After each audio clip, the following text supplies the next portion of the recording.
तो आप एक डेवलपर हैं या रियल एस्टेट कंसल्टेंट? लास्ट एक डिकेड में हमने ये देखा है कि मुंब्रा की रियल एस्टेट मार्केट में काफ़ी ज़्यादा चेंज आया है। चेंजेस आने के बहुत सारे फैक्टर्स होते हैं क्योंकि हम लोग सिर्फ buyer seller point of view से नहीं देख सकते, बायर पॉइंट ऑफ व्यू से नहीं देख सकते, सेलर पॉइंट ऑफ व्यू से देखना पड़ेगा। अगर मैं एज अ बिल्डर में बात करूँ तो उस वक्त मुंब्रा का जो 1 BHK का रेंज था वो था ऑलमोस्ट 20 से 25 लाख तक का। तो ये वैल्यू अपने आप को जस्टिफाई कर रही है क्या? मुंब्रा में जीपी बिल्डिंग काफ़ी ज़्यादा है और इन दिनों हम लोग देख रहे हैं कि बिल्डिंग्स काफ़ी ज़्यादा तोड़ी जा रही हैं। ऐसा में मुंब्रा नहीं, अगर डोंबिवली जाओ, आप दीवा जाओ तो वहाँ पे भी जेडपी चलती, जिला परिषद चलती है। आगे जाओगे तो गाउठन भी चलती है। तो खाली मुंब्रा को टारगेट नहीं करना चाहिए, सब जगह ये चीज़ चलती है। हाँ बिल्कुल, अरे भाई यूएस से महंगा है, मतलब वो रेट में वहाँ पे हम लोग बंगलों में रहते हैं, जो तुम्हारे यहाँ पे खाली 2 BHK का फ्लैट है। मैं खाली लोगों को ये बताऊंगा कि हमेशा वहाँ पर इन्वेस्ट करें छोटा पैसा, कि जहाँ बिल्डर एरिया और कारपेट एरिया, ये दोनों के बीच का जो गैप होता है, जो एक्चुअल हमें मिल रहा है। स्वागत है आपका माइक विद सईद खान के नए एपिसोड में। आज हम बात करने वाले हैं मुंब्रा रियल एस्टेट के बारे में। मुंब्रा में बायर्स को क्या क्या प्रॉब्लम्स फेस करने पड़ते हैं, वो कौन सी चीज़ें हैं जो प्राइस को डिटरमाइन करती हैं। आज इन्हीं सारी चीज़ों पे बात करने के लिए आज हमारे साथ है नदीम मेमन भाई। तो चलिए वीडियो शुरू करते हैं। तो नदीम भाई, थैंक यू सो मच, आप हमारे एपिसोड में आए। सबसे पहला सवाल मैं आपसे ये करना चाहूँगा कि रियल एस्टेट मार्केट में आपकी एंट्री कैसे हुई? मेरी एंट्री हुई 2016 में एज एंट्रीम था मैं, एंड एंट्रीम था। और मुझे एक है अपने पहचान के, उन्होंने बोला कि वो टाइम में बिल्डिंग दुकान वगैरह सब कट रही थी, तो वो टाइम में मेरा कुछ और काम था, उस वक्त रबर स्टैम्प वगैरह काम था मेरा। तो उस वक्त उन्होंने बोला कि भाई अगर शॉप का प्रॉब्लम है तो आप यहाँ ज्वाइन कर लो। तो 3 महीने के लिए मैं ज्वाइन किया था, बट मुझे लगा कि यार ये मेरे बस की बात नहीं है, because it is too complicated और नहीं जम रहा था। बट फिर आहिस्ते आहिस्ते करके डील्स होने लगी, मज़ा आने लगा, पैसा आने लगा, तो अच्छा लगने लगा। आई एंटर्ड, मज़ा आया फिर बाद में घुस के ऐसा। तो आप एक डेवलपर हैं या रियल एस्टेट कंसल्टेंट? हाँ वेल, ये बहुत सारा कन्फ्यूजन है लोगों को, बहुत ज़्यादा लोगों को कन्फ्यूजन है। मैं डेवलपर हूँ, नहीं पढ़ा, इंशाल्लाह अनकरीब बिल्डर बनने वाला हूँ, अभी तक बना नहीं हूँ। हमारी कंपनी द लैंडमार्क रियल्टी करके, ठीक है। तो द लैंडमार्क रियल्टी कंपनी के जो बॉस है मिस्टर पटेल सर, जो बीरा रोड में रहते हैं, मैं उनके अंडर द मार्केटिंग हेड हूँ। तो मुंब्रा का या मुंब्रा के बाहर का जो भी मार्केटिंग करना होता है, जो भी साइट वगैरह होती है, वो सब मेरे अंडर होती है। तो एक कंपनी है, उसका मैं मार्केटिंग हेड हूँ, ना तो मैं बिल्डर हूँ और ना ही मैं एजेंट हूँ। लास्ट एक डिकेड में हमने ये देखा है कि मुंब्रा की रियल एस्टेट मार्केट में काफ़ी ज़्यादा चेंज आया है। काफ़ी ज़्यादा चेंजेस आया है। बात तो सही है, बिल्कुल सही बात है। चेंजेस आने के बहुत सारे फैक्टर्स होते हैं। कैसे आता है मालूम है आपको? जब मैंने मुंब्रा की मार्केट में एंटर किया था ना 2017 तक, तो उस वक्त मुंब्रा का जो 1 BHK का रेंज था वो था ऑलमोस्ट 20 से 25 लाख तक का। अच्छा, ठीक है, 20 से 25 लाख तक का रेंज था। फिर आहिस्ते आहिस्ते आहिस्ते कैसा होता है ना कि डेवलपमेंट होना चालू होता है, स्लोली स्लोली स्लोली डेवलपमेंट होता है। जैसे जैसे फॉर एग्जांपल आज से अगर मैं 10 साल पुरानी बात करूं, जब हम लोग एंट्री किए थे तो MM वैली रोड नहीं था, एक ही रोड था। ड्यू टू ट्रैफिक कंजेशन बहुत ज़्यादा था। MM वैली मेरा बाईपास बन गया, खत्म हो गया। चौपाटी नहीं थी, जो एशिया की अपकमिंग चौपाटी बनी, लेकिन अब वो चालू हो गई है। तो वो एक अलग डेवलपमेंट मुंब्रा को मिला। तो जैसे जैसे डेवलपमेंट होता रहेगा, चाहे वो कोई भी प्लेस हो, रेट्स बढ़ता रहेगा। तो ये चेंजेस आए, बट डेवलपमेंट की वजह से ही आए ऐसा। हाँ, एक चीज़ ये भी कि स्टेशन जो था, पहले 2 स्टेशन था, आज 4 हो गए। हाँ, फर्क पड़ा, एलिवेटर लग गया। तो छोटे छोटे डेवलपमेंट में ना रियल एस्टेट का फर्क फैक्टर चेंज होता है। मतलब जैसे जैसे इंफ्रास्ट्रक्चर डेवलप होता रहता है, रियल एस्टेट में इम्पैक्ट करता है। परफेक्ट। तो आज की तारीख में हम लोग देख रहे हैं कि 1 BHK 2 BHK लेने के लिए भी मुंब्रा में 60-65 लाख की लग जाते हैं। परफेक्ट है। तो ये वैल्यू अपने आप को जस्टिफाई कर रही है क्या? डेफिनेटली कर रही है ना मेरे भाई। क्यों, कैसा है ना, बता, जैसे आपको पता है डेवलपमेंट मैटर करता है। आज का 1 BHK का रेंज जो है 45 लाख तक जा चुका है। 2 BHK मोस्ट प्रोबेबली 70 तक जा चुका है। इनफैक्ट कहीं कहीं जगह 1 BHK 50 लाख एंड अबव भी जा चुका है। और पहले जो कारपेट बड़े तब तो और भी छोटे हो गए। उसके बहुत सारे फैक्टर होते हैं, क्योंकि हम लोग सिर्फ सेलर पॉइंट ऑफ व्यू से नहीं देख सकते, बायर पॉइंट ऑफ व्यू से नहीं देख सकते, सेलर पॉइंट ऑफ व्यू से देखना पड़ेगा।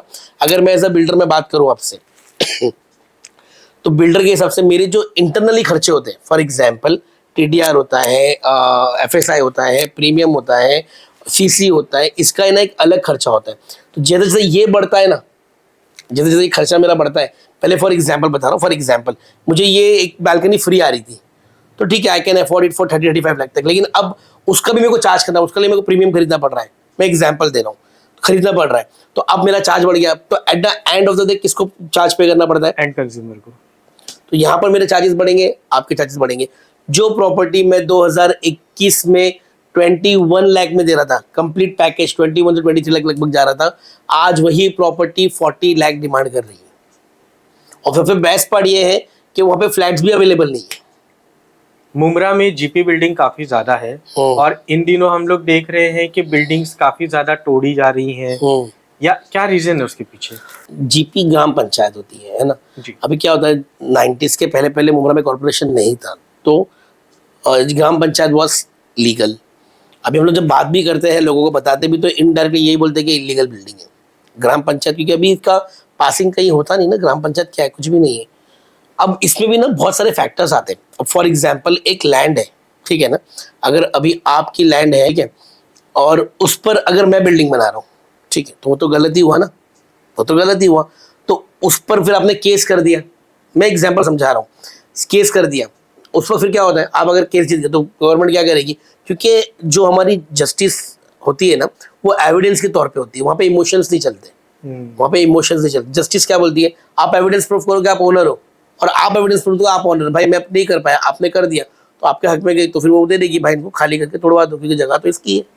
सेकंड क्या होता है, लिटिगेशन होते बहुत सारे, रिजर्वेशन होते बहुत सारे। अब उस जगह पे अगर बिल्डर बिल्डिंग बना, जो कि नहीं बनाना चाहिए, ग्राम पंचायत बिल्डर बना रहे तो नहीं बनाना चाहिए, गलत है। एक ऑप्शन ये भी होता है कि आपकी खुद की लैंड है और आपने वो बिल्डिंग बनाई है, ऐसा में मुमरा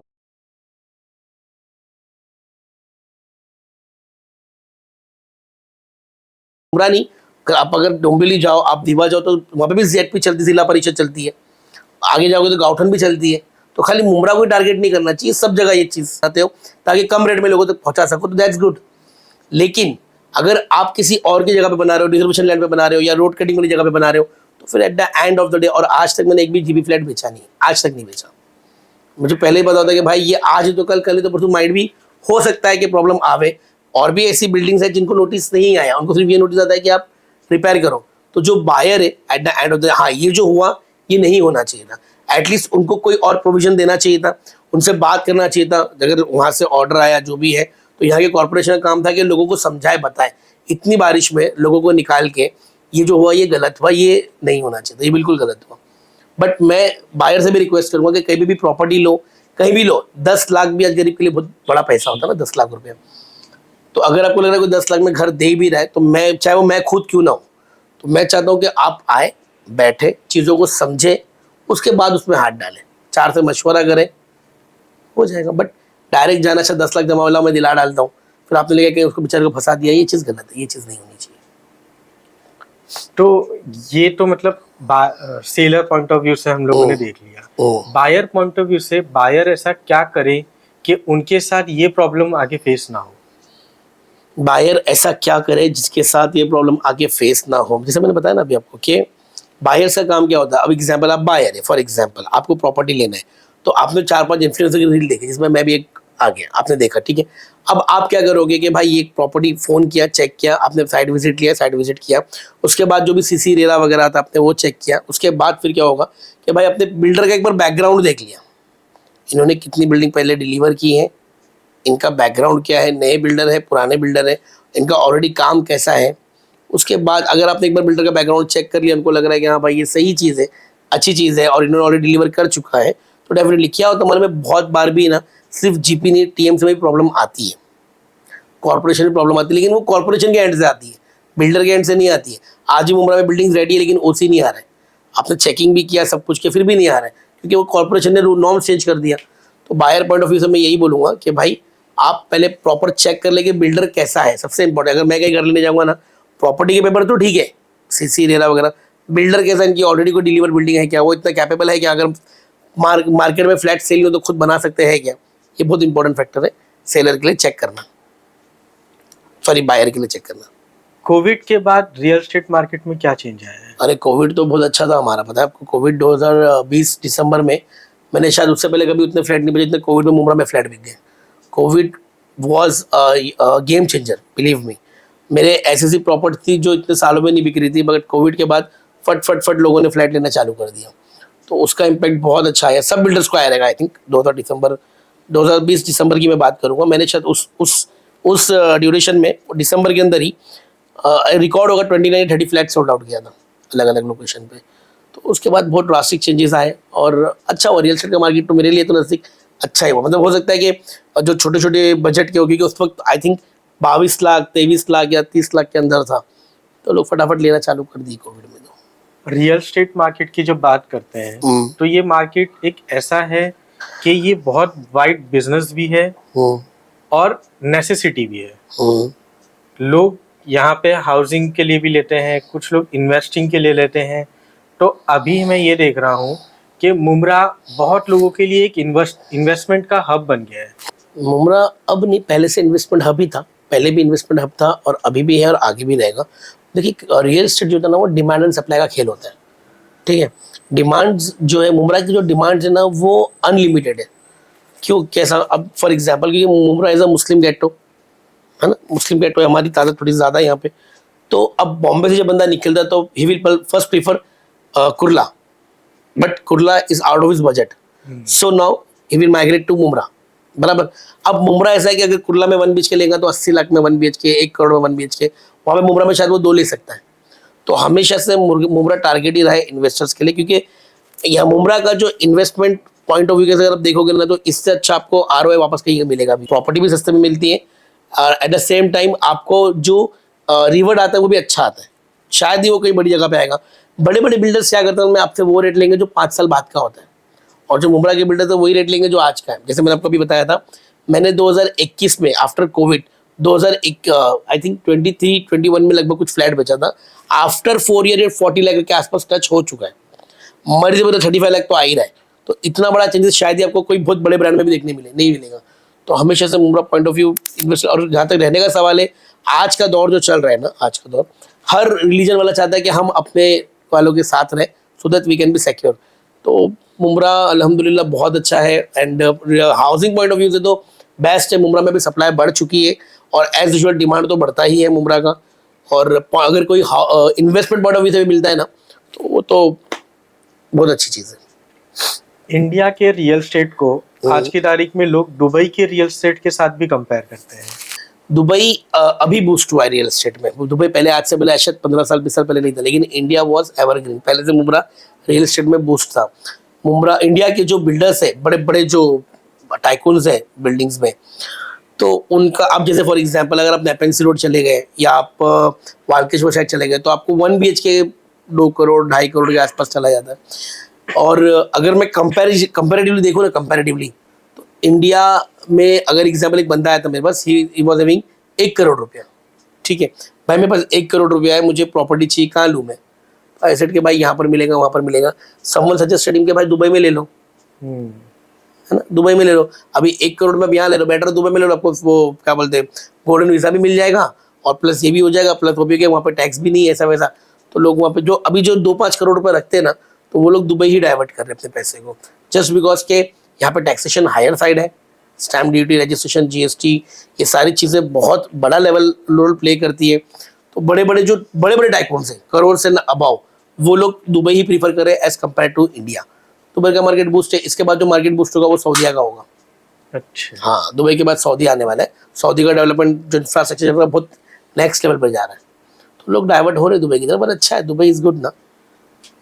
जैसे मुंबई की बात आपने की है, तो मुंबई में एक एरिया है ऑल्टमाउंट रोड, वहाँ पे 1,83,000 के आसपास का पर स्क्वायर फीट का रेट है। हाँ बिल्कुल। अरे भाई US से महंगा है। अब मेरा कजिन भाई है, उसने एक प्रोजेक्ट है बाइकल्ला के सामने, उसने वहाँ पे 5 करोड़ का प्रॉपर्टी लिया, 5 करोड़ 7 लाख में। और उसका बोलना है कि भाई मैंने अमेरिका में उतने में बंगलो ले चुका हूँ। टेक्सास में रहता है, थिंक वो मैनचेस्टर टेक्सास में। हाँ, तो उसमें बोलता वो रेट में वहाँ पे हम लोग बंगलो में रहते हैं, जो तुम्हारे यहाँ पे खाली 2 BHK का फ्लैट है। तो बड़े मैंने क्या बताया आपको कि वहाँ पर वो चीज़ें महंगी है, ड्यू टू विच लोगों को क्या लग रहा है, जब मैं यहाँ पर ले रहा हूँ 5 करोड़ का, तो मैं दुबई में नहीं इन्वेस्ट कर दूँ। बट हर चीज़ का है ना 2 फैक्टर होता है। आपको इंडिया में रीसेल वैल्यू बहुत अच्छा मिलता है as compare to other countries. वहाँ पे शायद ही आपको मिलेगा रीसेल वैल्यू उतना, क्योंकि सप्लाई ओवर है ना। अभी सप्लाई, अभी मैं आपको बोल रहा हूँ, मैं आपको फ्लैट दे रहा हूँ और आपको पता है बहुत सारे ऑप्शंस चल रहे हैं, अनलिमिटेड है, तो रीसेल किसको करोगे आप? तो वो फैक्टर इंडिया के लिए अच्छा है कि इंडिया में रीसेल वैल्यू बहुत फास्ट मिल जाती है। आपने आज बेचा, फट से कल दूसरा बंदा आ जाएगा, भाई मेरे को दे दे। बट एज कम्पेयर टू अगर बाहर आप जाओगे, चाहे दुबई जाओ चाहे कहीं भी जाओ, रीसेल वैल्यू आपको नहीं मिलता। जब एक इन्वेस्टर रियल स्टेट में पैसे लगाता है तो मेन उसका फोकस कहाँ होता है, रीसेल वैल्यू पे या रेंटल यील्ड पे? ये बहुत अच्छा सवाल पूछा, कहाँ होता है। अब वो इन्वेस्टर पर डिपेंड करता है कि वो क्या सोच के ले रहा है। दोनों टाइप के इन्वेस्टर होते हैं। कुछ को ये होता है कि भाई मैं एक पैसा लगा दूं, मेरी महीने की इनकम आवे, मेरा एटलीस्ट किचन फ्री हो जावे। एक की सोच ये रहती है। अब एग्जाम्पल, अगर हम लोग कहीं काम वगैरह कर रहे हैं, एक पैसा या मम्मी डैडी को देना रहता है या घर चलाना रहता है, किचन फ्री करना रहता है, मैंने प्रॉपर्टी लिया भाई, इसमें 25,000 30,000 मेरे को महीने का आ जावे, सो दैट मेरा किचन फ्री हो जावे। एक सोच ये भी रहती है, एक सोच ये रहती है। एक ये रहता है कि भाई मैं आज 10 लाख लगा रहा हूँ, कल परसों मेरे को कितना मिलेगा। तो दोनों टाइप के इन्वेस्टर होते हैं, डिपेंड करता है कि इन्वेस्टर की थेरी क्या है। अभी क्या बहुत पैसा है, उसको पैसे से पैसा बनाना है, तो वो रेंटल यील्ड पे गौर ही नहीं करेगा। उनके लिए वो छोटा सा अमाउंट हो, क्या करेगा रेंटल लेके। लेकिन एक मिडिल क्लास फैमिली बंदा है जो एक घर में रहता है, वो सोचेगा कि भाई मैं रेंटल लेके खुश हो जाऊँ।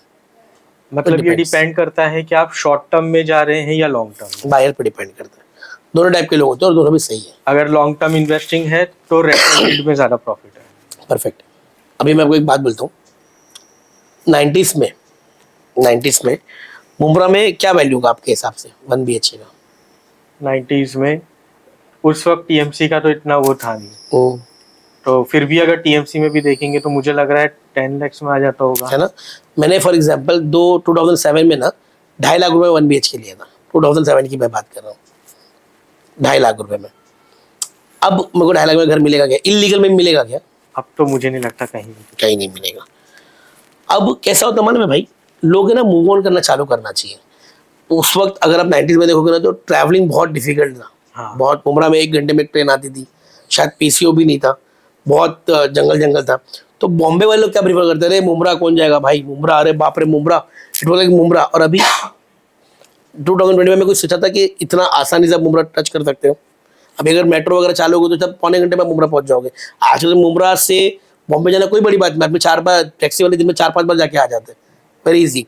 अब क्या सिस्टम वाले में मैं खाली लोगों को ये बताऊंगा कि हमेशा वहां पर इन्वेस्ट करें छोटा पैसा, कि जहां पे फ्यूचर डेवलपमेंट है। For example Ulwe is the best example. किसी ने सोचा था अतल सेतु बनने के बाद इतना बड़ा बूस्ट होगा। उल्वे मेरे एक पहचान वाले थे जिन्होंने वो प्रॉपर्टी 4,000 रुपये पर स्क्वायर फुट पर खरीदी, 4,000 उल्वे में, ठीक है, क्योंकि फ्यूचर डेवलपमेंट आने वाला था। बट एज सुन एज अतल सेतु कनेक्ट किया, वो 4,000 झटके में नेक्स्ट डे सुबह में उनका 10,000 रुपया हो गया। तो जस्ट इमेजिन कि 600 का अगर एरिया रहेगा, 6,000 कैलकुलेट कितना बूस्ट हो गया। अब नवी मुंबई का एयरपोर्ट आ गया, फर्क पड़ गया ना। अब वो 15,000 स्क्वायर फुट हो गया। लोगों ने सोचा भी नहीं कि 3-4 साल या 5 साल के अंदर ये इतना बूस्ट करेगा इंटू 10,000। तो अब जो है ना, अब राइट टाइम में लोगों को मूव ऑन करना। जैसे वांगनी एक प्लेस है, वांगनी नेरल, ऐसा एक पता है ना आपको, पट्टा आगे साइड में रहता है। वांगनी कहते हैं ना कि वांगनी बदलापुर के बाद आता है, और वहां से ना बीच में एक कनेक्टिविटी है जो मुंबई और दिल्ली को कनेक्ट करती है 12 घंटे के अंदर, जिसका लागत है 1 लाख करोड़ रुपया। किसने लगाया? जो नितिन गडकरी सर है, हाँ। उन्होंने उसको लगा दिया, ब्रिज लग भी गया। ये वांगनी है, बीच में पहाड़ है और इस तरफ पनवेल है। जैसे मुंब्रा है, हाँ। बीच में पहाड़ है, उस तरफ कलवा है। इन द सेम वे अगर यहाँ पर टनल बन जाएगा तो शायद 5 मिनट में मुंब्रा से कलवा चले जाएगा, टनल अगर अंदर से बन जाएगा तो। वहां पर भी सेम सिचुएशन है। तो अगर किसी 10 लाख 15 लाख रुपए के आसपास में है, ये राइट टाइम है वांगनी में इन्वेस्ट करने का, बिकॉज फ्यूचर डेवलपमेंट वांगनी बहुत अच्छा है। बदलापुर तक मेट्रो आ रही है, आज नहीं, आज से 5 साल के बाद पकड़ लो। बदलापुर तक मेट्रो आ रही है, बदलापुर के वांगनी आता है, 4-6 मिनट का रास्ता रहता है। और वहां से जो टनल बन चुका है एयरपोर्ट के लिए, JNPT टनल बन गया है, चालू है काम। आई थिंक साल 2 साल में वो स्टार्ट भी हो जाएगा। तो मैं ये बोलूंगा कि 10 लाख 15 लाख में अगर आप लोग मुंब्रा में जीपी देख रहे हो, तो बेटर ये है कि आगे मूव ऑन करके लीगल ले लो, क्योंकि यही 15 लाख की चीज आगे जाके 25-30 लाख की होगी, जैसा मुंब्रा के साथ हुआ है। अब लोगों को क्या लगता है, अरे इतना दूर अभी लग रहा है ना, आज लग रहा है, कल जब कनेक्टिविटी बढ़ जाएगी तो वो नजदीक हो जाता है, जैसे मुंब्रा हुआ है लोगों के लिए। तो मैं तो आपके चैनल के माध्यम से ये बोलूंगा कि भाई थोड़ा पैसा लोग लीगल में डालो वांगनी है, आगे साइड में बहुत ऐसे प्रोजेक्ट है जिसकी कनेक्टिविटी आने वाले टाइम में लोग सोचे भी नहीं होंगे कि इतना बढ़ जाएगा, जैसे उल्फे के साथ में हुआ है। तो मैं आपको यही बोल रहा हूँ कि भाई अगर 15 लाख रुपया है, 20 लाख रुपया है, तो आगे जाके थोड़ा सा लेके रख लो। जब लोग रहना चालू करते ना, सहूलत फैसिलिटी बाय डिफॉल्ट आ जाती अगर किसी को मुंबई 3 में इन्वेस्टमेंट करना है है। तो मिनिमम इन्वेस्टमेंट कितना लगेगा? मुंबई 3.0 है ना, वो लोग ने थोड़ा सा बड़ा किया, उसके अंदर बहुत सारे अलग अलग स्टेशन है। मुंबई 3.0 जैसे एग्जांपल, उसमें पनवेल भी आ जाता है, उसमें नेरल भी आता है, वो एक अलग फैक्टर है। लेकिन वांगनी में क्यों प्रीफर कर रहा हूँ, एक तो हमारा प्रोजेक्ट है, इससे तो एक रीजन है ही। सेकेंडली ये कि ये थाना का लास्ट स्टॉप आता है, थाना के अंदर थाना में रेंजेस आएंगे, उसमें भी आएंगे, और वही एक स्टेशन है जो बदलापुर के बाजू में, और वो कनेक्टिविटी वहां से मिल रही है। मुंबई 3.0 के अंदर डिपेंड करता है कि आप कौन से लोकेशन पे लेते हो। अब जैसे एग्जांपल अपने पास से शुरू होता है 12 लाख 15 लाख रुपए से, ठीक है। अब वहां पर 93 लाख का भी 1 BHK, 93 लाख का भी 1 BHK। तो अगर एक बंदा 10 मिनट में एयरपोर्ट तक पहुंच रहा है और उसको 25 मिनट लग रहा है, लेकिन पैसा बहुत बच रहा है, 93 लाख कहाँ और 15 लाख रुपए का, दोनों में जमीन आसमान का डिफरेंस है। ये पैसे में 6 घर वो ले सकता है ना। तो आई विल प्रीफर कि भाई 15-20 मिनट दूर ले लो, लेकिन पैसा 6 घर ले लो, क्योंकि आने वाले फिर वो चीज़ आपको कहाँ से कहाँ लगेगी आपको अंदाजा भी नहीं है। मुमरा की मार्केट भी अगले 5 साल में कितना बूम करने वाली है? अरे बाबा, अनबिलीवेबल बूम करेगी मुमरा में। आने वाले वक्त में जो डेवलपमेंट है ना, वो गुमान भी नहीं होगा लोगों को कितना बड़ा होने वाला है। मुमरा एक्चुअली ना बहुत एक्सपांड हो चुका है, अगर आप देखोगे तो। हमारा मुमरा ऐसा छोटा है पर ऐसा बहुत बड़ा है। तो मुमरा का मार्केट तो पापा रे बाबा, अभी मुमरा का रेट जो चल रहा है 1 BHK का, आपको अंदाजा भी नहीं होगा। और ये मुमरा में राइज भी नहीं है, लोगों को पता भी नहीं है, but I am sure 90 lakh rupees 1 BHK Mumbra में मिल रहा है। 90 लाख किसी को मालूम भी नहीं हो प्रोजेक्ट, और ना कोई बिल्डर उसको एक्सप्लोर भी करता है। अब जैसे एग्जांपल, स्टेशन के पास 63 लाख में 1 BHK मिलना चालू हो गया है। 63 लाख रिसेंटली मेरे को एक पोस्ट आया था, ठीक है। मिनिमम अगर आप स्टेशन के नजदीक लोगे तो 50 लाख के आसपास 1 BHK होगा। 2 BHK 75 to 80 लाख होगा। तो आप 5 साल आप गुमान करोगे कहाँ से कहाँ जाने वाला है मार्केट, क्योंकि इलीगल अभी हो गया बंद, जीपी है ही नहीं। तो टीएमसी का रेट बाय डिफॉल्ट बढ़ेगा, क्योंकि सप्लाई डिमांड बढ़ जाएगा। अच्छा नदीम भाई, आज की तारीख में मार्केट में बहुत से ऐसे एडवर्टीजमेंट्स आते हैं कि 4 लाख में घर दिला देंगे, 3 लाख में घर दिला देंगे। तो ये सच में कोई स्कीम है या स्कैम है? 3.99 लाख में 1 BHK, ऐसा सब स्कीम जो आती है ना, ये स्कैम नहीं होता। ये क्या होता है ना, अभी एग्जाम्पल, एक बेसिक एक मिडिल क्लास फैमिली वाला आदमी, ठीक है, जिसके पास सिर्फ 4-5 लाख रुपए रखे हैं। अब वो महीने का 15 से 20 हजार रेंट पे कर रहे हैं, 20,000 25,000 जो भी रेंट पे कर रहे हैं। तो बिल्डर क्या बोलते हैं, अब ये स्कीम जो निकालते हैं मार्केटिंग पर्सन निकालते हैं। बिल्डर को क्या बोलना है, सर इनके पास 5 लाख रुपया है, डॉक्यूमेंट मजबूत है कि वो EMI पे जा सकते हैं, डॉक्यूमेंट मजबूत है। तो हमारी कोशिश क्या रहती है कि भाई अगर आप EMI के ज़्यादा हालात, बीइंग अ मुस्लिम, मैं किसी को इंटरेस्ट की तरफ इन्वॉल्व नहीं करता, क्योंकि ये बहुत बड़ा फैक्टर आता ही है।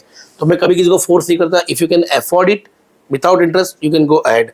बट एक मिडिल क्लास फैमिली आदमी जो नहीं अफोर्ड कर सकता है, तो वो बेचारा क्या करता है कि भाई मैं पिछले 15 साल 20 साल 25 साल से रेंट पे रह रहा हूँ, कभी यहाँ भागता हूँ, कभी वहाँ भागता हूँ, कभी इधर रहता हूँ, ना बच्चों के स्कूल का प्रॉपर एड्रेस मिलता, राशन कार्ड बनाए, बहुत सारे प्रॉब्लम्स आते हैं। ड्यू टू जब मजबूरी के तहत अगर वो उस तरफ मूव ऑन करता है, तो वो क्या हम लोग क्या बोलते हैं, भाई 5 लाख को डाउन पेमेंट कर दे, ठीक है, 1 साल का तू रेस्ट ले ले, क्योंकि उसके ऊपर रेंट का ऑलरेडी प्रेशर है। तो 1 साल का तू रेस्ट ले ले, उसके बाद तेरा EMI चालू हो जाएगा। EMI चालू होगा तो बंदा क्या सोचता है, 25,000 मैं रेंट भर रहा हूँ, उसके 25,000 में EMI भर दूंगा।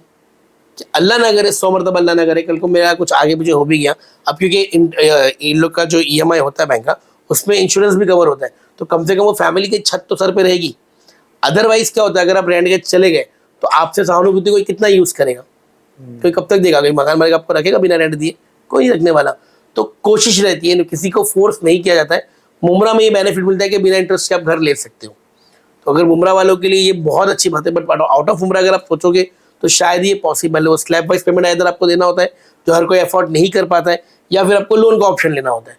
तो अगर जाना होता है तो उनके लिए एक बेटर ऑप्शन मिल जाता है कि भाई 5 लाख आप अभी दे दो, 1 साल का रिलैक्सेशन पीरियड ले लो, उसके बाद आपका EMI चालू हो जाएगा, और जब तक कि आपका पोजीशन का टाइम नजदीक आ जाएगा। तो लोगों के लिए सहूलत होती है, वो स्कैम भी नहीं होता है, फ्रॉड भी नहीं होता है। सो दैट एक छोटा पैसा रखने वाला आदमी भी खुद का घर ले सकता है। मुमरा की रियल एस्टेट मार्केट काफी ज्यादा बूम कर चुकी है, तो अब हम ये समझे कि मुमरा लग्जरी प्रॉपर्टीज के लिए तैयार है। मुमरा में लग्जरी प्रॉपर्टीज तो मिल ही रही है, ऐसा नहीं कि नहीं मिल रही है, बट ऐसा है कि कम है। लाइक अगर आप पकड़ोगे 110% लग्जरी प्रॉपर्टीज है।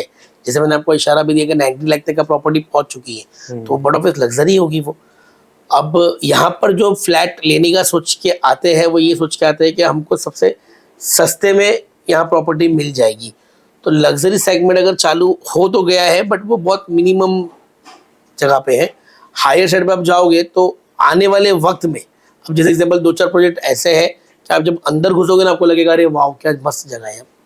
वहाँ पर 1 BHK जो मैंने 2019 में आई थिंक 25 लाख में दे रहा था, आज वही जगह पे 60 लाख की प्रॉपर्टी हो चुकी है। इस तरह खालसा की तरफ में बात करूँगा तो वो इंडायरेक्टली उसको आप ना सेमी लग्जरी बोल सकते हो।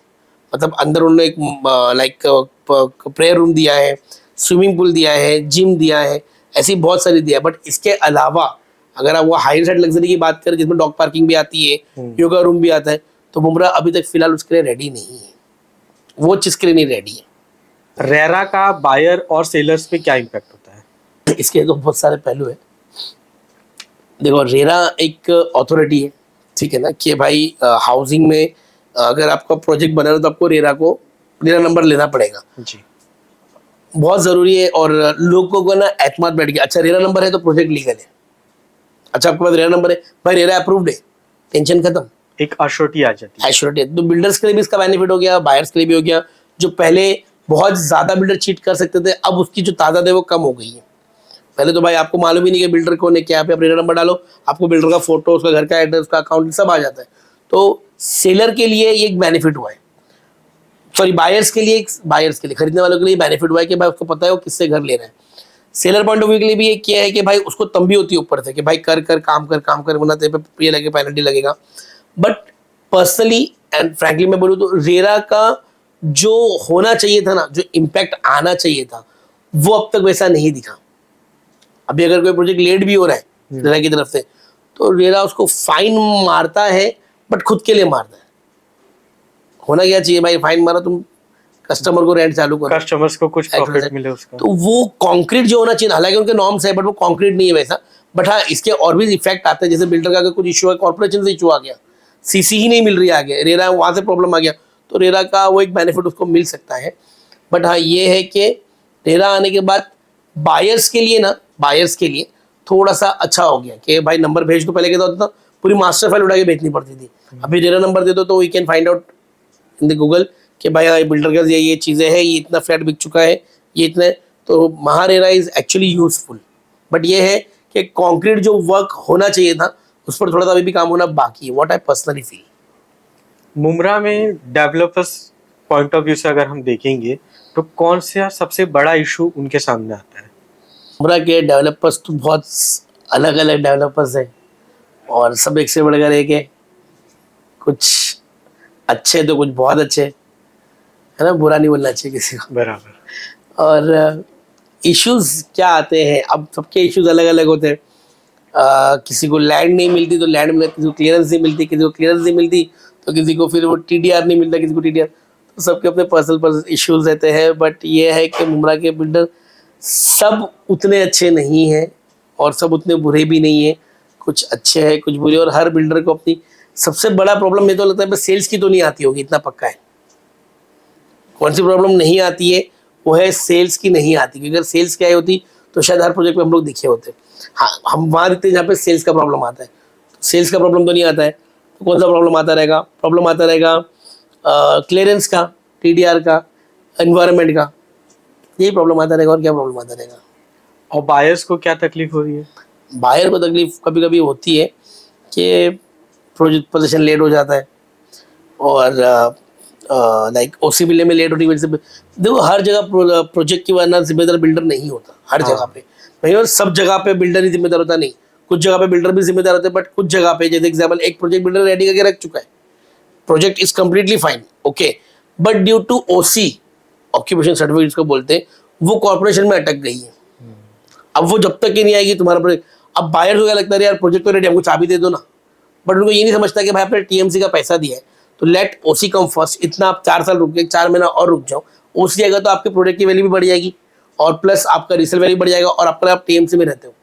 बिना ओसी के ये चीज TMC building it is one kind of illegal building only, वो इलीगल बिल्डिंग कैटेगरी में चला जाती है, जबकि वो इलीगल होती नहीं है क्योंकि सीसी होता है, लाइसेंस होता है उसका। तो लोगों को ये चाहिए कि भाई थोड़ा पेशेंस रखें, ओसी का वेट करें। और हाँ कभी बिल्डर को भी ये चाहिए कि ओसी को फास्ट ट्रैक पे लेकर, जबकि ओसी नहीं आने से ना आई थिंक बायर से ज्यादा बिल्डर को प्रॉब्लम होता है। क्यों होता है? क्योंकि उसका जो मेन मलाई है, जो मेन पैसा है, बड़ा पैसा, वो अटका हुआ रहता है। प्रोजेक्ट लेट होने से भी बिल्डर को ज्यादा नुकसान है। बायर्स का तो है, but as compare to builder, क्योंकि एग्जाम्पल मैं आपको बताऊं, एक प्रोजेक्ट डिलीवर 2023 को, आज 2025 चालू हो गया, नहीं हो पाया। अब 2023 में जो उसका रेट था, अब मैंने फ्लैट खरीदा 25 लाख में, वो तो 25 लाख का ही रहेगा, वो तो बढ़ेगा नहीं। लेकिन जो काम मुझे करना था 1 करोड़ में, आज उसकी कीमत 2 करोड़ हो गई, 1.5 करोड़ हो गई। तो बिल्डर का जो प्रॉफिट का पता चला गया ना इसके अंदर से। तो लेट करने में भी बिल्डर का नुकसान है, बायर का नुकसान होता है, पर उतना नहीं जितना बिल्डर का होता है। तो लोगों को ये समझना चाहिए कि कोई जानबूझ के लेट नहीं करता, कोई जानबूझ के ओसी नहीं अटकाता, क्योंकि कोई कोई कोई ऐसा करेगा कि अपना पैसा अटका के रखेगा। तो बहुत सारे उसके पीछे नॉर्म्स होते हैं, बहुत सारे टर्म्स होते हैं कि बेचारे बिल्डर को भी झेलना पड़ता है ऐसा। अच्छा, मुमरा के रेट्स जो बूम कर रहे हैं, ये एक्चुअली मुमरा में इंफ्रास्ट्रक्चर डेवलपमेंट है या फिर लोग बाहर से जो इन्वेस्टमेंट कर रहे हैं मुमरा में, उसका वजह से? रेट जो बूस्ट करता है ना, उसके बहुत फैक्टर्स होते हैं। बराबर। देखिए हर चीज़ के ना अलग अलग, जैसे जैसे कॉइन्स के दो साइड होते हैं ना। अब फैक्टर्स क्या होता है? First of all demand. अगर डिमांड बढ़ता, मेरे पास एक मेरा प्रोजेक्ट है क्राउन रेसिडेंसी, वह फ्लैट्स अवेलेबल नहीं है। मैंने 2021-22 में 30 लाख के अंदर फ्लैट, अब नहीं है, अब आपको रीसेल करना है। मैं रीसेल की बात करूँगा। आपने मुझे 21 लाख मिले, बोले 35 लाख के नीचे मेरे को चाहिए नहीं।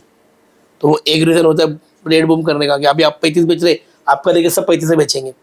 दूसरा रीज़न ये है कि जैसे मैंने आपको बताया कि पहले फॉर एग्जांपल मैं बता रहा हूँ, फिर मैं बोल रहा हूँ फॉर एग्जांपल, बैल्कनी बिल्डर को फ्री आ रही थी, अब बिल्डर को उसका भी चार्ज पे करना है, क्योंकि एक बालकनी नहीं रहती है, एक फ्लैट के अंदर 3 बालकनी रहती है और 8 माले की बिल्डिंग है, तो वो करोड़ में बढ़ जाता है, उसका भी रेट का इम्पैक्ट से बायर पे आ जाता है। At the same time land बहुत बड़ा मैटर करता है। अब क्योंकि डेवलपमेंट हो रहा है, तो जो लैंड फॉर एग्जांपल 10 लाख रुपए गुंठा आ रही थी, वो हो गई 25 लाख रुपए गुंठा, 20 लाख रुपए गुंठा एग्जांपल, जो भी बढ़े, लेकिन वो तो बढ़ेगा ना रेट। तो ये जो रेट बढ़ता है ना, उसका इम्पैक्ट होता है कि प्रोजेक्ट की वजह से फ्लैट का रेट बढ़ता है, डिवाइड होता है ना रेट तो सबके अंदर। और अगर ये बायर्स अगर बाहर से आते भी है, तो उससे इतना इम्पैक्ट इसको नहीं पड़ता। हाँ, अनटिल अनलेस वो हुजूम में आवे, वो क्वांटिटी इतनी आ जाए, जैसे लास्ट टाइम बैंड्रा बीकेसी का मैंने जब था नहीं ये फील्ड में, मैंने सुना था कि एक साथ बहुत सारे लोग आ गए थे प्रॉपर्टी लेने के लिए, और उन्होंने प्रॉपर्टी बढ़ी, तो उसके बाद रेट जो बूस्ट किया था। तो रेट बूस्ट होने का रीजन बहुत सारे फैक्टर्स है। इसमें लैंड भी इन्वॉल्व है, इसमें कॉर्पोरेशन का पैसा इन्वॉल्व है, उसमें जो आपका लोकेशन किधर है वो भी इम्पोर्टेंट है। अच्छा, बिल्डर एरिया और कारपेट एरिया, ये दोनों के बीच का जो गैप होता है, जो एक्चुअल हमें मिल रहा है, वो गैप डे बाय डे बढ़ता जा रहा है। Wow, very nice. इसके पीछे क्या रीजन है? बहुत अच्छा क्वेश्चन है। पहले बिल्टअप और कारपेट चलता था, बराबर। अभी बिल्टअप, रेरा कारपेट और यूजेबल कारपेट हो गया, हाँ, है ना। क्या होता है मालूम है? एक लैंड होती है, ये आपका लैंड पार्सल है, ठीक है ना। इसमें आपको फॉर एग्जांपल 60% ओपन स्पेस देना है, 40% में बिल्डर को कंस्ट्रक्ट करना है। उसके अंदर भी आपको स्टेयरकेस देना है, सीढ़ी देना है, फायर ब्रिगेड देना है। फिर अगर हाई राइज बनाने जा रहे हो तो फिर आपको क्या बोलते हैं उसको, फायर एरिया देना है, रिफ्यूजी एरिया देना है। तो बिल्डर ने लैंड तो पूरी खरीदा, बट बना रहा है वो 40% एरिया। 40%, 60% उसको ओपन देना है। अब वो 60% का पैसा तो बिल्डर पे कर रहा है ना, 60% का एरिया बिल्डर तो पे कर रहा है। बिल्डर तो वो नहीं बोलेगा नहीं भाई मैं 40% में इतना ही पैसा पे करूंगा। तो वो जो एरिया होता है ना 60% जो वो गार्डन देने वाला है, पूल देने वाला है, सीढ़ी देने वाला है, स्टेयरकेस, वो बाय डिफॉल्ट आ जाता है बिल्डअप पे। वो सारी एरिया एमिनिटीज में कवर कर। हाँ, मतलब उसको बिल्डअप में लोग कैलकुलेट कर लेते हैं। आज से एग्जांपल अगर मैं अभी का पकड़ूं, 650 का बिल्डअप एरिया, ठीक है। उसके बाद इंजीनियर आर्किटेक्ट अपना बताएगा भाई इसमें अपन मैक्सिमम 450 का एरिया यूज करने के लिए दिया जाता है। अब रेरा कारपेट और यूजेबल कारपेट में भी डिफरेंस आ जाता है। रेरा कारपेट एक अलग हो जाता है, यूजेबल कारपेट बॉक्स जो होता है ना, फॉर एग्जाम्पल ये रेरा कारपेट हो गया, ठीक है। और अंदर का आप पकड़ोगे, ये इधर से ये, इधर से ये, तो आपका यूजेबल कारपेट हो जाता है। तो इसमें भी बहुत फर्क आ जाता है। बट ये है कि जो जगह बिल्डर देता है वो ऐसा नहीं कि जबरदस्ती का लोडिंग मार देता है। बिल्डर जानबूझ के कुछ भी नहीं करता, उसकी मजबूरी है कि वो एरिया भी, क्योंकि आप तो यूज करोगे ना, आप घर के साथ साथ स्टेयरकेस भी यूज करोगे, आप लिफ्ट भी यूज करोगे, आप गार्डन भी यूज करोगे, तो वो एरिया को भी बिल्डर उसके अंदर कैलकुलेट कर लेता है। ये फर्क आता है बिल्डअप और कारपेट में। जो लोग घर खरीद रहे हैं, वो सबसे ज्यादा किस चीज पे फोकस रहना चाहिए? लोकेशन, एमिनिटीज या वाइफ की डिमांड? लोकेशन, एमिनिटीज या वाइफ की demand. At the end wife की डिमांड जो होती है वो तो एज यूजुअल होम मिनिस्टर होती है ना। अब आदमी को कितनी भी अच्छी लोकेशन मिले, कितना ही बजट मिले, कुछ भी मिले, अगर वाइफ ने मना कर दिया तो शायद नहीं लेगा, चाहे वो कोई भी हो। क्यों? उसका एक बेसिक रीज़न है कि अगर अभी हम लोग सुबह से शाम तक तो ऑफिस में रहते हैं, रात को आके सोना ही है, दिन में स्कूल, हॉस्पिटल, कॉलेज जो भी रहेगा, एक्सपो मार्केट, वो तो उनको ही झेलना पड़ता है। अब एनआरआईज जो होते हैं वो यही प्रीफर करते हैं कि भाई तू जाके पहले लोकेशन देख कर, बजट की बात मैं कर लूँगा। तो वाइफ की जो डिमांड होती है ना, वो बहुत ज़रूरी होती है, और उसके डिमांड के खिलाफ अगर घर ले लिए, ज़िंदगी में पछताएंगे। तो मैं तो बोलूँगा जो वाइफ की डिमांड हो, जो उसको अच्छा लगे वही लो, बिकॉज वो दिन भर रहेगी वहाँ पे, उसको पता है कि भाई मेरे लिए ये चीज़ें नज़दीक पड़ेगी। और सबसे इंपॉर्टेंट फैक्टर, वाइफ की डिमांड इसलिए उस जगह पे होती है जहाँ पे स्कूल नज़दीक हो। आप समझ रहे? सबसे ज़्यादा मोड़ तो ये था कि बच्चे की स्कूल नज़दीक होनी चाहिए। तो वाइफ की डिमांड आई थिंक सबसे ज़्यादा इंपॉर्टेंट होती है। तो नदीम भाई, आज के एपिसोड में आपसे बात करके बहुत ज़्यादा अच्छा लगा है। जाते अच्छा लगा सईद भाई, माशाल्लाह आपने बहुत अच्छा काम किया। जाते जाते मैं चाहूँगा कि आप हमारे ऑडियंस को कुछ एडवाइस दे दें। आप कोई 2 एडवाइस दीजिए, एक हमारे न्यू जो डेवलपर्स आ रहे हैं उनके लिए, और एक जो अपने रेसिडेंट्स के लिए घर देख रहे हैं उनके लिए। देखिए मैं एक बेसिक चीज़ बताता हूँ, न्यू डेवलपर्स क्या होता है ना, डेवलपर्स एक अलग हो जाता है, जिनके बाप दादा ऑलरेडी है और वो लोग आ रहे, तो उनके अब्बा उनको अच्छा, जो खुद डेवलपर है। अब डेवलपर तो अलग हो जाते हैं अपने लिए, बट मैं एक जनरल एडवाइस दूंगा लोगों को, एक जनरल सबके लिए। पहले तो मैं ये बोलूँगा कि अगर आपके पास छोटा पैसा है ना, तो सबसे पहले मूव ऑन करो और वो पैसे को प्रॉपर्टी में इन्वेस्ट करो, बिकॉज प्रॉपर्टी ऐसी जो जन्म से चली हुई आ रही है और आगे वाले वक्त में भी आपको बेनिफिट देने वाली है। तो इन्वेस्ट करो, और मूव ऑन का टाइम अभी आ गया है। छोटा पैसा है, कहीं पे इलीगल से बेटर है कि थोड़ा सा स्ट्रेस लेके आगे लीगल में ले लो। तो मैं यही बोलूँगा, जैसे मैंने एज यूजुअल बताया कि एक वांगनी है अपने पास, या अगर आपको वहाँ पर और कोई अच्छा प्रोजेक्ट लगा तो वहाँ पर भी ले सकते हो, बट मूव ऑन का टाइम आ गया है। एंड ये है कि किसी को अगर रियल एस्टेट ज्वाइन करना है, नॉट ओनली बिल्डर्स, किसी को ज्वाइन करना है तो पहले ऐसी बहुत सारी भी कंपनीज है मार्केटिंग में, उनके अंदर काम करे, सीखे, टेलीकॉलिंग होता है, बहुत सारे इसके फैक्टर्स होते हैं, वो सीखे। उसके बाद अगर आपको लग रहा है तो फिर आप ज्वाइन कर सकते हैं। बट रियल एस्टेट में आना है तो कोई रॉकेट साइंस नहीं है, कोई भी, अभी तो हर घर में एक एजेंट होता ही है ना, तो वो एक अलग चीज़ है। और अगर डेवलपर बनना है तो डेवलपर के लिए तो फिर वो डेवलपर ऐसा कोई पर्टिकुलर कोर्स नहीं होता है। ये ऐसा होता है कि अगर आपके पैसा है, आपको अच्छी ज़मीन मिल रही है, तो 5-6 लोग मिलके बिल्डिंग बना डालते हैं। वीडियो को एंड तक देखने के लिए आपका बहुत शुक्रिया। ऐसे ही कुछ इंसाइटफुल और थॉटफुल कॉन्वर्सेशन देखने के लिए हमारे चैनल को सब्सक्राइब करें, वीडियो को लाइक करें, वीडियो अच्छी लगी है तो शेयर भी करें। हम मिलते हैं आपसे अगले एपिसोड में, तब तक के लिए अलविदा।